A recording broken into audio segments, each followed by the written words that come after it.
So you need to earn about 120 grand in London to take home what 80k pays in Dubai. On the other side of that, school fees alone will eat 8.5k a year per kid. And that's the bit that nobody tells you before you go job hunting or even book your flight. The number they sell you is never the number you actually keep. And before we talk about Dubai at all, in this series, we will discuss popular locations Brits are relocating to, or why they aren't. First, the honest answer to the whole idea of leaving, what you genuinely gain by moving abroad. A higher take home, or a lower cost of living, or sometimes just a fresh start. Those are real reasons. What you don't automatically gain. Your UK state pension keeps building, but it freezes in some countries. Your ISA, you can keep it, but you can't pay into it once you're not a UK resident. So here's the real question this series does answer. Does the raise actually survive the move? Because that's where the math gets thin. Not the salary, the stuff that eats the salary. And nowhere is that more true than Dubai. So Dubai charges 0% income tax, zero. And corporation tax begins at 9% over 100k. So the same job that pays 50 grand in the UK, after tax, national insurance, pension might leave you with more in your pocket in Dubai for the same headline number. To put a number on it, 80k in Dubai tax-free is roughly what you need 120 grand in London to match. That's not a small gap. It's the entire reason people go. But here's where people go wrong.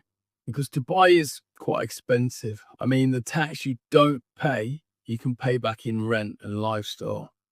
A one-bedroom flat in a decent central area runs about 900 quid a month. Your salary, let's say 4k. Straight away, about half, nearly half, your take home goes on rent before you pay for anything else.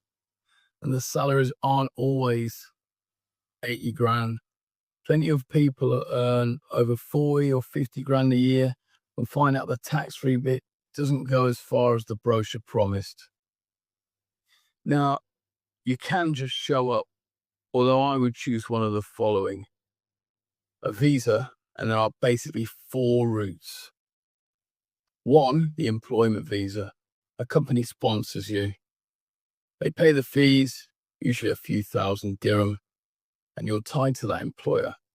Leave the job, and in a lot of cases your visa goes. You do have a little bit of leeway there. 2, the remote work visa. This is the one for your situation, more than likely. Bring your own income. The UAE wants to see around 2,700 a month coming in from a job outside the country. Pay roughly 250 to 350 quid, and you get a year to live in Dubai while working for someone else remotely. 3, the freelance visa. Similar idea, but you're self-employed. It costs more, I think 3 to 4k, but you're not tied to an employer. 4, the golden visa. 10 years of residency, no employer needed, but you need to either invest a serious chunk of money or be a high earner, a doctor, a specialist, someone the UAE wants to keep. Most of us aren't on this list. So the honest summary, if you could bring your own income, the remote work visa is the easiest door. If you need a job to survive, you're gambling on an employer. And that changes everything about how free you actually are over there. Although when you're there, you do find your footing. Residency. Here's the thing that catches people. Most of these visas don't lead to a passport. It's a very rare case you get citizenship. And they don't make you a citizen very easy at all. You're a long-term guest. If the rules change or your income drops below the threshold or your sponsor pulls the visa, you leave. You never belong in the same way you do at home. And for some people, that's a bigger deal breaker than the money. When it comes to work, you've basically got three routes. Some people already have their own income, whether that's remote work, running a business, savings, retirement. So employment isn't really a barrier for them. Others go the traditional route, updating their LinkedIn, tailoring their CV for the Gulf market, and applying directly to companies in Dubai's big sectors: finance, tourism, real estate, logistics, regional oil and gas. And then there's a recruitment agency route, which a lot of people lean on, since agencies like Hayes, Michael Page, Robert Half, and Charterhouse already have relationships with employers and can fast track you into roles you might not find on your own. And they also handle relocation. You don't need a residency visa to open a bank account in Dubai. It's got a lot easier in recent years. Banks like Emirates, MBD, HSBC, Mashreq, Rak Bank, and ADIB will let non-residents open accounts, although they're typically restricted to savings or fixed deposit accounts rather than full everyday current accounts. Once you do get your residency visa and Emirates ID sorted, that's when the full current accounts, checkbooks, and credit cards open up.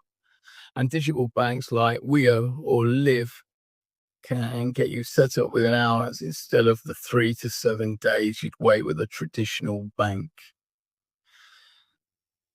Let me give Dubai its due on one thing, because it's generally a good place: crime. The UAE is consistently ranked one of the safest places on earth. Safety index in the mid-80s, top 5 globally. You can leave a laptop on a cafe table in a lot of Dubai and it's not going anywhere. Well, here's the honest catch: safe and forgiving are two different things. The laws are strict, and the things we treat as minor in the UK, debt, bounce check, some sly words, what you post online, can carry serious penalties there. It's not a reason to stay home.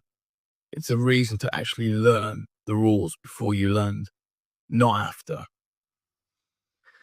Now, here's where the story gets a bit more complicated. This year, and it's the bit the old videos can't tell you, I said Dubai is safe, and it is, on the street, and always will be.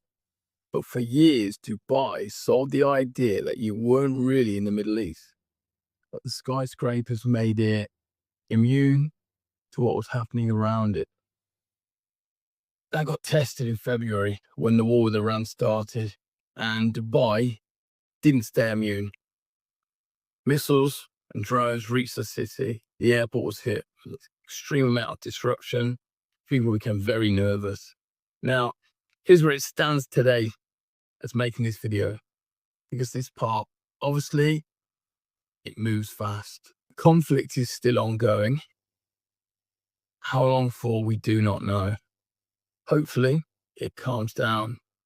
Different people approach this in a different way. Me personally, I'm not over concerned. However, if you've got a family, you may look at it in a different way.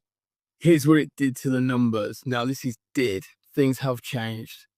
Hotel occupancy dropped from about 80% full to roughly 10% in a matter of weeks.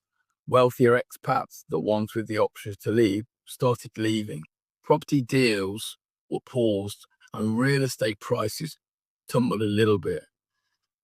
And it's not just tourism. Employers are talking about cutting jobs, not adding them. The blockage of the Strait of Hormuz pushed the price of imports up. Inflation's creeping in.